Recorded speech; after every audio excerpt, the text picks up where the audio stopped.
having mentioned that the society was carried by the lower class, that therefore leads us to talk about the numbers and put everything into perspective. Wherein we did say that the greatest population of this particular empire, or the population in its entirety, is somewhere around 130 million plus people. That therefore gives us the impression that we have plus minus 80 million people that are existing in this particular class, wherein they are also not going to be treated in the manner like we did say, as expected. So that is also going to lead to the disgruntlement that the people in the lower class are therefore going to feel. And also, we need to also be people that are cognizant of the very fact that when we speak of the lower class, we do have the people that are referred to as the proletariat, we have peasants,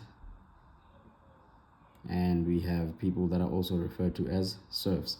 And all of these people are therefore playing a very vital role in seeing to it that the society is as successful as it was, if we are putting it in context of it being an empire and the manner in which it mainly functioned, without comparing it with any other.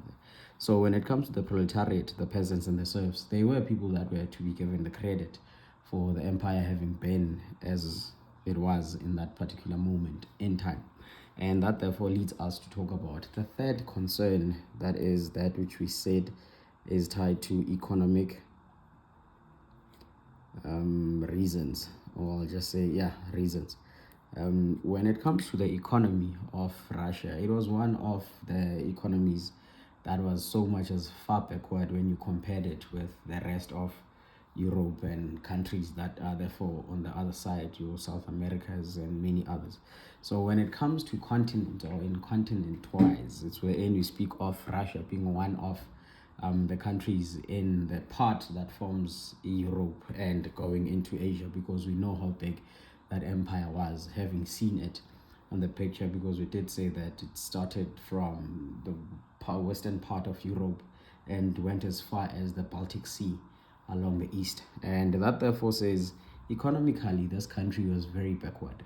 And when you speak of it being backward, it is tied to its manner and rate of development, that industrially it was very backward, which means in terms of locomotives, if you were to compare it with the rest of the countries that are nearer to it, it was far behind. Because when you speak of your Great Britons in Europe, they had already established locomotives that were fully functional and able to cover long distances, wherein when you speak of this particular place in context, it was lagging far behind compared to Great Britain as a prime example. And when you speak of industrialization, yet again, factories, firms, and many other facets that could have added to the functionalities or the necessities in a society to be developed, such as buildings, such as railways, such as streets, properly made streets and pavings, and many other facets that you can think of.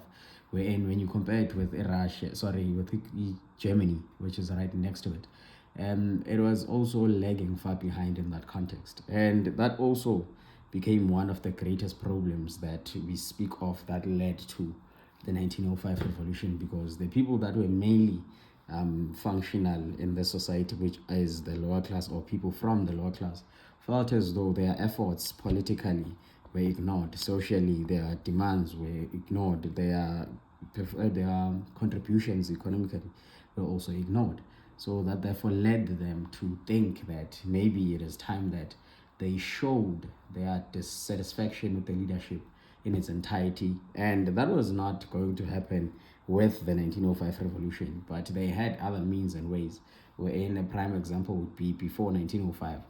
There is a peasants uprising that is going to take place, because the peasants are going to have a very bad year in 1902, and they'll therefore feel the need to see to it that they feed themselves using that which they have harvested and given to the landowners, which are the nobles that exist alongside the Tsar in the top class.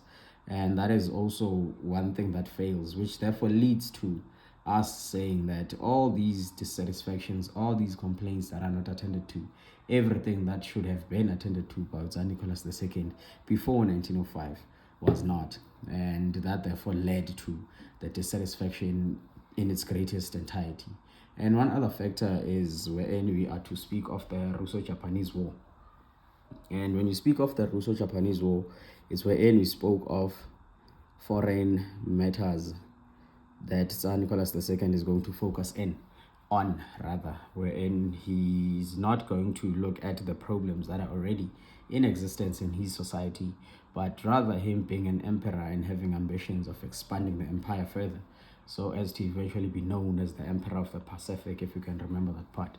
It therefore leads him to ignore matters that are internally brewing in this society or in this empire that we refer to as the Russian Empire. And his focus on foreign matters therefore leads or eventually leads to that culmination of everything that the people of Russia had been keeping inside, their frustrations that go unmet and their demands that go unmet because Tsar Nicholas II was ignoring everything. And it therefore led them to start thinking that maybe the Tsar they have is not willing to listen to them, but rather than opting for the violence initially or in the very beginning of everything, they came up with ideas that eventually were going to lead to this particular event, or their turnout eventually led to this revolution that we speak of as the 1905 revolution. So when we speak of the 1905 revolution, it had its roots in the Russo-Japanese War, which had begun in February of 1904.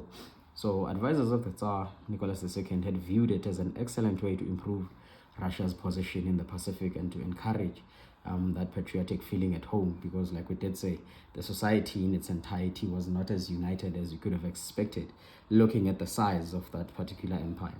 So we therefore speak of Russia focusing on foreign matters, and the foreign matters and context is wherein Russia as an empire will seek to expand towards that particular place that is referred to as what you call China. And when they want to expand towards that particular point, which is China, let me try to draw this. And like I do, you normally say that it is not drawn to scale, and it is only for the sake of trying to show people or to have people imagine this in a lot more vivid manner. So if this is the USSR, this is wherein China exists. And when we speak of China, it is right beneath the USSR. It is not accurate, like I did say. And here we are going to have what we refer to as the Japanese. Hence, we speak of the Russo-Japanese War.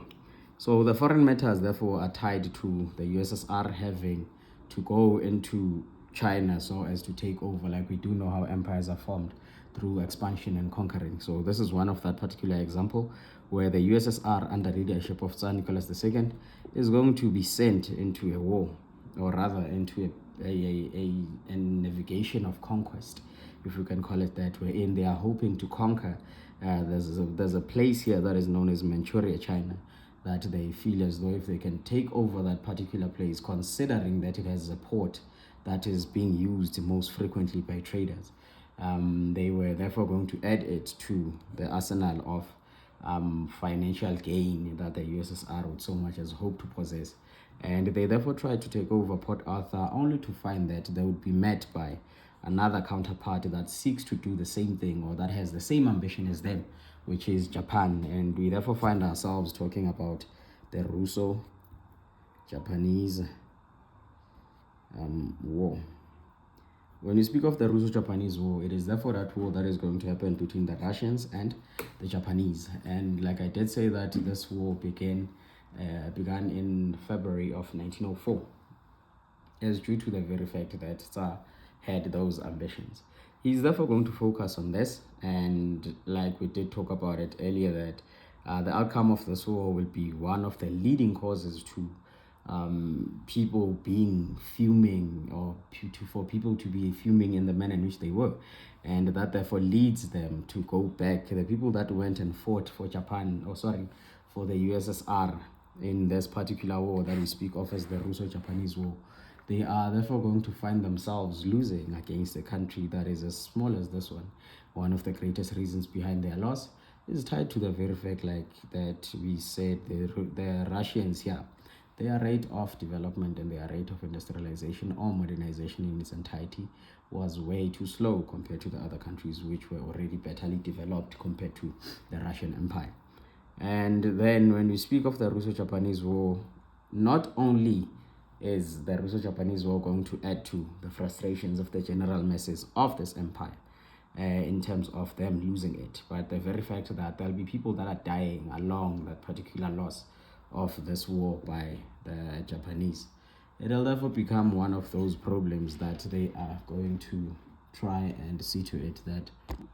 And like we did say that the Russo-Japanese War was to be fought and lost, it does not only add to the frustrations of the people in that manner that they lost it against such a small country, but rather because there were already brewing matters that had people in the USSR feeling as though, or sorry, people in the Russian Empire, before we speak of the USSR, feeling as though Tsar Nicholas II is unfit because people were dying in his name. We remember the inauguration, we remember many other days, and one in context is wherein we speak of this one currently, which is the Russo-Japanese War, where people are going to die because of the incompetence of the government that the Tsar Nicholas had appointed, with himself included as the first in command.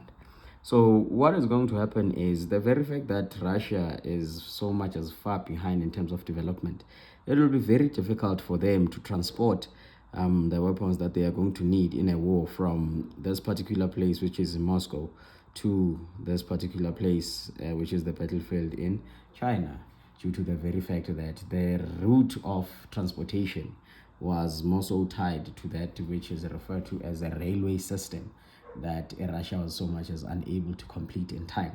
And this railway system is more so tied to this one that we refer to as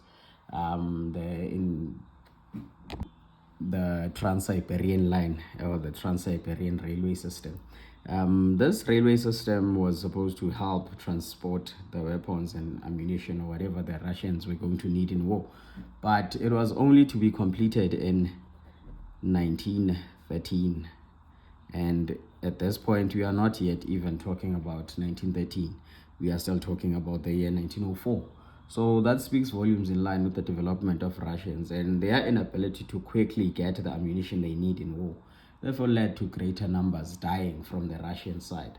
And therefore, people dying because of their lack of weaponry, their lack of ammunition, was to be attributed to the incompetence of the ministers in seeing to it that Russia is better developed before it engages in any war with, let alone a country as small as this one, but a country that is far more developed compared to theirs in terms of any other facet you can best think of. So in this instance, it therefore comes to be one of those reasons that people are therefore going to say Tsar Nicholas II sent the Russians to death in this instance, in this particular war, that he mainly was the one who advocated for when the citizens were feeling otherwise. And we therefore come to talk about people who are therefore going to start deserting in the army, such that eventually Russia suffered a series of humiliating defeats at the hand of the Japanese, a supposedly backward nation, and these setbacks led to an unrest at home. And that's wherein now we start talking about January, the 22nd of January in 1905, where a crowd was peaceful demonstrators gathered before Tsar's the Winter Palace of Tsar Nicholas in St. Petersburg. But the Tsar was absent, like we did say.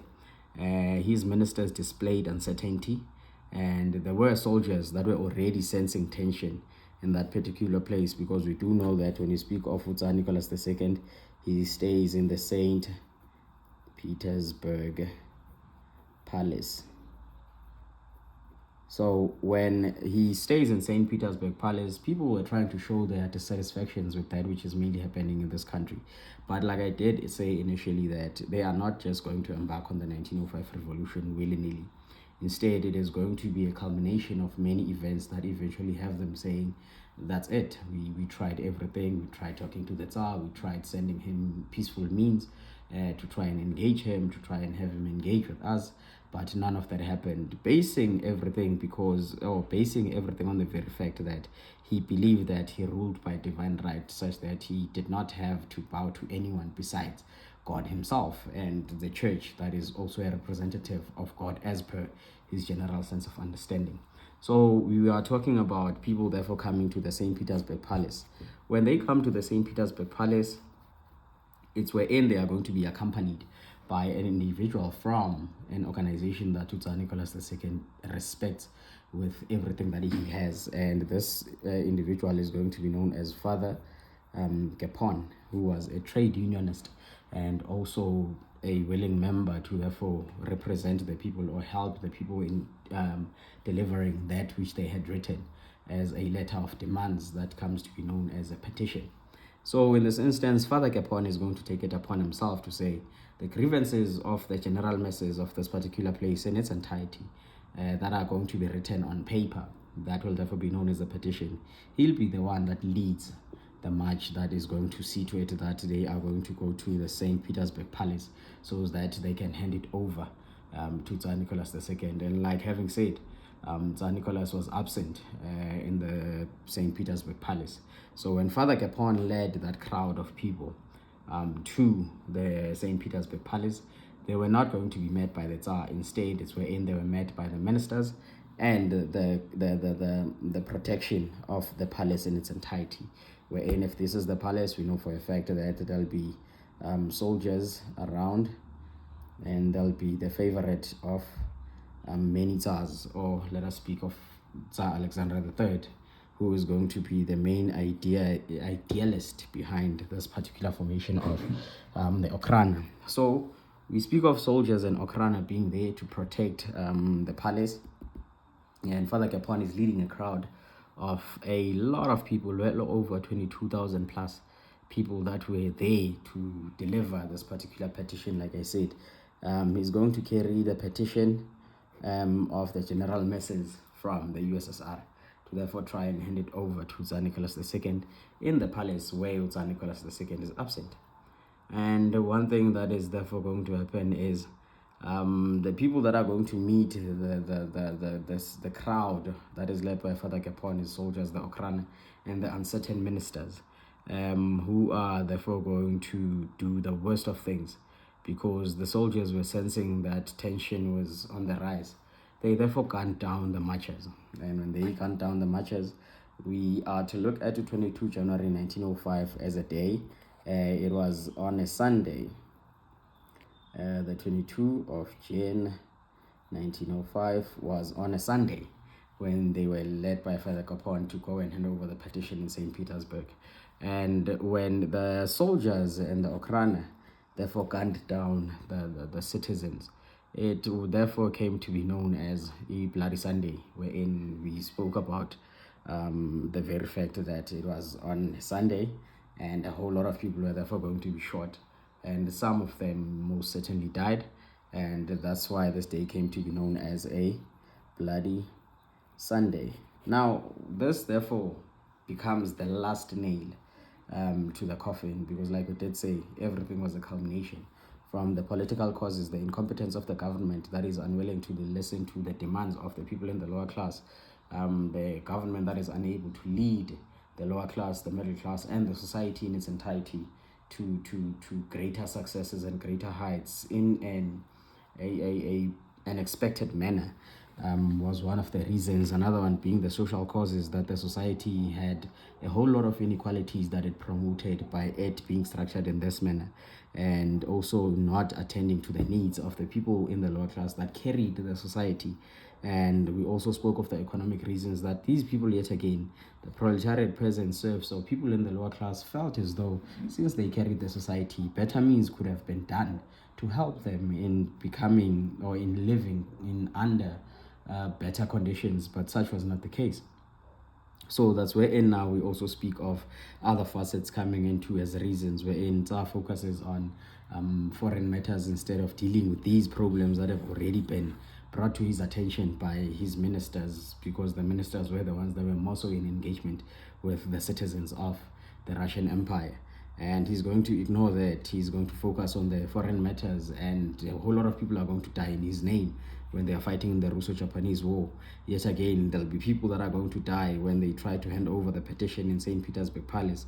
And when Bloody Sunday actually ensues, that's wherein now chaos actually erupts, and we start talking about that, which comes to be known as the 1905 revolution. And when we speak of the 1905 revolution, it starts with a series of strikes that swept the country, wherein people were closing banks, They were stopping literally everything that was moving. They were trying to paralyze the industry in its entirety. And when we speak of the revolutionary leaders, they returned from exile, wherein we would expect that names like Lenin are going to actually come up, but Lenin was still in exile in Siberia when all of this was happening. And when it comes to him being in exile, we are therefore going to talk about him and his role that he's going to play whilst in exile and after everything is done when it comes to the 1905 revolution, because he's also going to be one of the very most key people that we have to talk about in due time. And herein now we are therefore talking about the very fact that Russia was plunged into chaos. There was a whole lot of things that were happening in the society. Peasants were ransacking establishments of the nobles, wherein they sent their grain when they harvested or whatever it is that they had harvested. So they went and took those by force. You speak of the serfs also doing the same, ransacking the places in which they worked.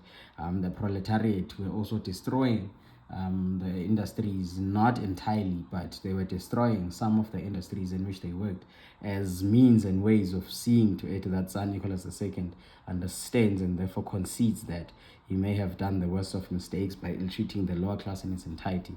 But such was not the case, wherein we speak of him seeing that he was ill-treating the society. Because when it comes to the 1905 revolution and its resolution, it is therefore going to be something that a whole lot of these people would have expected, but it did not happen in the manner that it was promised. Because when we speak of many things that are tied to this particular uprising, it led to Tsar Nicholas II seeing to it that he needs to stop that which is happening. But how was he going to do it? That was mainly tied to him having to attend to these problems and therefore solve them. But knowing that he was one of those weak leaders that we speak of in definition, he did not mainly outline the very fact that he'll do this and therefore say this is the time frame. Because one, in the petition that was mainly written by the citizens, these people were mainly looking for him to be a constitutional monarch. And we did explain what a constitutional monarch is, wherein we speak of someone who's therefore going to rule using laws that are also binding to this individual, wherein we speak of in context in modern day countries or republics, we mainly say that nobody is above the law. So under a constitutional monarch, it's wherein not even Tsar would be above the law. He would also be binded by the same law that he expects the citizens to mainly follow. And one other factor is it's wherein they were also saying him being a constitutional monarch will not be enough. Instead, he also need to have elected representatives from the lower class. And when he has representatives from the lower class, that would therefore lead to Tsar Nicholas II attending to the problems that he has been ignoring for the longest of time. And one other factor, yet again, that they mainly, I'm just taking a few, I'm not going to list everything, I'm just taking those few. It's wherein they also said when he elects, he's not going to be the one that points, so he's the one that elects. Instead, it is going to be the people of this particular society that are going to see to it that they elect members that are therefore going to see to it that they assist the Tsar, other than having these incompetent ministers. They therefore said they would so much as rather would see to it that they elect members by themselves rather than having the ministers appointed by Tsar Nicholas II himself, because if such was the case, it would be a continuation of that which they were mainly trying to fight against, which is an incompetent government. And Tsar Nicholas II, having seen that this is already in motion, he therefore concedes and says, okay, that I can most certainly see to it and try to do. But there's also going to be one problem. The fact that he is saying, I am going to do these things, I am going to consider all your demands, or I am going to consider all your pleas in this petition, only is tied to the very fact that the revolution is in motion and the chaos is everywhere. It's in every corner of this empire, and he's trying to find means and ways of stopping the chaos or quelling the fire. And when he does that, I did make an example in class that he was mainly using his agreement as a way to pacify a crying baby. And as an example, we said the crying baby is the country or the empire in its entirety. And when he pacifies it, it's when he says, I am going to do these things for you. And when he promises to do these things for the society, it's wherein people of the 1905 revolution, or people that are engaged in the 1905 revolution, are therefore going to say, okay, it seems as though we have been able to get through to this individual like we had always hoped it would be the case. But we know for a fact that eventually that's not what he's going to do. We do know that when the 1905 revolution comes to a halt, because eventually it comes to a halt, having heard that he is promising them in what we refer to, or his promise rather, or the response of Tsar Nicholas II after everything has happened, or his response to the petition is what we call the October Manifesto. The October Manifesto is going to be a response to the petition by now Tsar. So this is Tsar's response to citizens' petition. And in the October Manifesto is wherein is going to say, I promise you guys that I am going to do all those that you are mainly asking from me. But bear in mind that everything takes time. It is not just going to be a thing that is going to happen within a day or within whatever the case may be. So in this instance, it's wherein now we are going to talk about the fact that when the uprising had begun, he saw that, okay, chaos is mainly happening already. So in order for him to stop the chaos or to stop the revolution or the uprising, he therefore responds with what we refer to as the October Manifesto. And that's wherein now we are going to try and join in with this individual, which is Lenin. Lenin is in exile, like we did say, and he's looking from a far off distance, and he's hoping that the revolution actually succeeds. But one thing that is mainly of concern to him is that the citizens of the Russian Empire want Tsar Nicholas II to still be in existence as a constitutional monarch, wherein Lenin himself does not believe that that there needs to be a monarch in this society. He believes that there needs to be an eradication of everything that is tied to this individual that we refer to as Tsar Nicholas II. And he's only going to return in December to Russia, wherein when we speak of this revolution, it starts in February. And when we speak of everything else that is tied to the return of Lenin in the empire, it only is going to happen in December when he returns to Russia for the first time in 5 years after being exiled. And that's wherein now Lenin is going to come and try to change things politically in the society that is the Russian Empire. But we also still people that are trying to focus on the petition and the October Manifesto. In the October Manifesto, Tsar Nicholas II says, I may try to be a constitutional monarch, but that one will be a tad bit difficult based on the fact that we did say that he believes that he's ruling by divine right. So he says, as much as I want to consider that, that is therefore nullifying this common belief that emperors had, that they were chosen by God. So it was one of the reasons that when it comes to him being a constitutional monarch, it was not going to be something that was to be seen due to the 1905 revolution as yet. And it would therefore take time. And this individual, that is Lenin, who is in exile, like we did mention, will have a statement wherein he's going to say, when the 1905 revolution has failed, he says, the fact that the Russians have failed to see to it that they remove the Tsar and therefore have their demands met in the manner in which they should have, there's going to be yet another 1905, or the revolution will repeat itself in due time. And that would only happen 12 years later. So in this instance, when we speak of the return of Lenin in the country in December, wherein we did say that it was after 5 years, it's wherein he was coming back now to take over the leadership of an organization that he had led from outside that we spoke about, and when we mainly talked about the Social Democrats. And when we spoke of the Social Democrats, we did say that if this is the SDP that was formed and led by Plekhanov, the assistants were two. We had Vladimir Lenin and we had Julius Martov. And we did say that eventually Plekhanov will die, and the people that are going to be left to lead this particular organization, which is SDP, that so much as believes in Karl Marx's writing or Marx's ideas. And we know that Marx's ideas are tied to the existence of communism. Plekhanov is going to die, and Vladimir Lenin and Julius Martov will be left to therefore see to it that they lead this organization forward.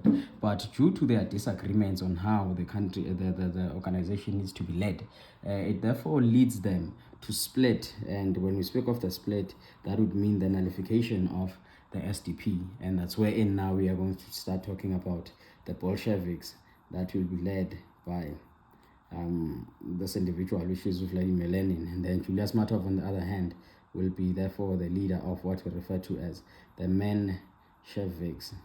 And when it comes to these organizations, you also need to bear in mind that these names by themselves are saying something. Bolsheviks means majority, and when you speak of Mensheviks, you mean the minority. When Lenin believed that Marx's ideas need to be implemented directly, as it says, where there's a point in time where we speak of the dictatorship of the proletariat.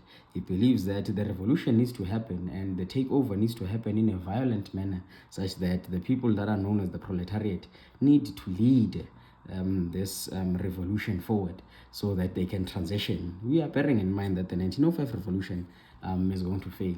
And he's still going to hold to that belief, that steadfast belief that if the proletariat can lead the revolution so as to take over forcefully from the people that are in the top classes, that would therefore see to it that the implementation of this ideology that we refer to as communism happens in the manner that it is expected. But that is not going to be the case, because Tsar Nicholas II, on the other hand, is going to promise people that we are going to have the Duma, as you so much as want to call it, which are the elected representatives that they wanted to have. And those people are going to be known as the Duma. The Duma will therefore be elected by the people in the lower class. That's what they hope when Tsar Nicholas II promises them that in the October Manifesto. But such will not be the case.